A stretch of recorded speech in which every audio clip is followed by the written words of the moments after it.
La gare Stade de France, c'est un des premiers équipements métropolitains qui s'implante au sud de la ligne des RER, dans le quartier Christine Augarcia. Alors, c'est un quartier qui nous a énormément intéressés dans la conception de ce projet parce que ça a été une des plus grosses zones industrielles d'Île-de-France pendant des années.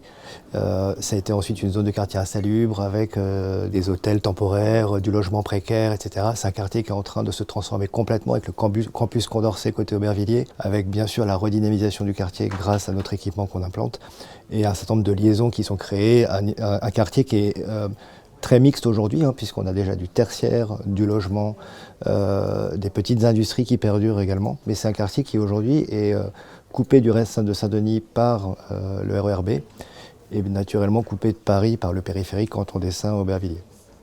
C'est bien un sujet de couture en fait, et de réactivation de ce quartier qui s'est posé à nous quand on a travaillé sur le projet de gare.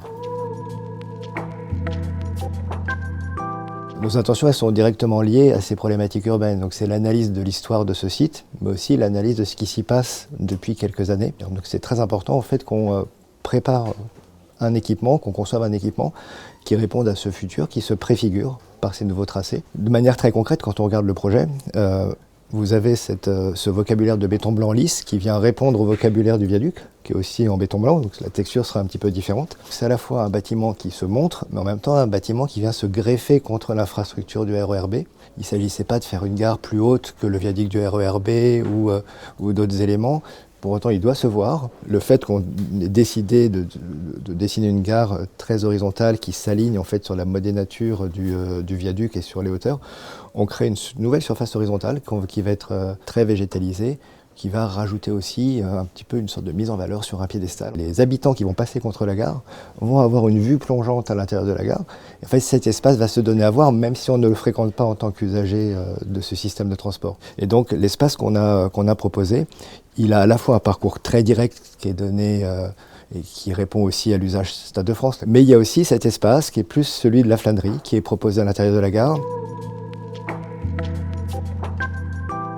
Nous, on aime bien catégoriser les différentes natures de voyageurs parce qu'il y a les flâneurs, il y a les pros, il y a ceux qui ont un parcours automatique, il y a toute cette diversité de parcours et on pense qu'en fait que l'architecture d'une gare doit répondre en fait à ces différentes manières en fait de fréquenter les gares. C'est un projet qui se concentre sur le parcours voyageur, mais qui aussi s'adresse aux usagers qui vont longer cette voie. C'est pareil, en fait, cette gare elle doit répondre à ces deux types d'usages très différents, qui sont l'événementiel, les usagers et les habitants du quartier. Donc l'idée quand on travaille sur une gare comme celle-ci et les autres ouvrages qu'on fait un petit peu partout en France et dans les autres pays du monde, en fait, c'est on répond à un usage et on essaye à l'occasion de cette réponse de proposer quelque chose de plus, un peu d'implémenter en fait la fonction de l'architecture à cet endroit-là. L'idée c'est que ça puisse répondre à tous ces types d'usages différents et qu'on ait en permanence de la lumière, de la descente, un accompagnement, et qu'il y ait toujours un peu cet effet de surprise quand on sort ou quand on entre dans la gare, qui permettent de scander et de donner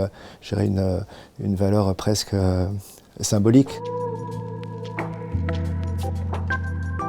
C'est une gare qui elle s'appelle Stade de France, donc elle est destinée à alimenter le Stade de France. Mais en fait, elle va créer un nouveau pôle en fait, pour toute la partie sud, tout le quartier Christine Augarcia. Donc là, c'est un équipement public qui va clairement servir aux usagers du transport, mais qui en profite pour fabriquer une autre histoire, celle d'un nouvel événement dans l'espace public, c'est la vue en belvédère sur la gare, et bien sûr l'interconnexion et l'intermodalité que va générer la présence de cette gare à cet endroit-là.